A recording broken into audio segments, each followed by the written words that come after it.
अखंड 7 कोटी मराठा समाजाचा दैवत असलेले आदरणीय मनोजदादा जरांगे पाटील यांच्या खुनाचा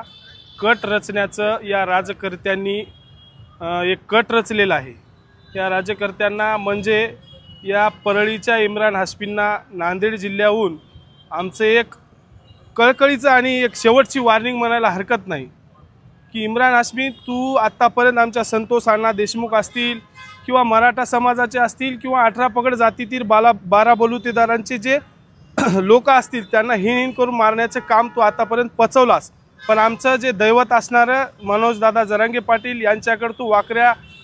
दृष्टीनं बघण्याचं काम करू नको, अन्यथा त्या चिकिताईला सुद्धा आणि धनंजय मुंडे या इम्रान हाशमीला सुद्धा या ठिकाणाहून एक इशारा आहे की तू आतापर्यंत काही केला असेल पण इथं पुढे मराठा समाजाच्या वाटेला जाण्याचं कृत्य करू नको, अन्यथा तुला सळो की पळो। राजकारणातून तर तुला घरी बसवलेलंच आहे, पण इथून पुढे तुला घराच्या बाहेर सुद्धा न निघू देण्याचं काम हे मराठा समाज करेल, एवढंच या ठिकाणाहून सकल मराठा समाजाच्या वतीनं इशारा देतो।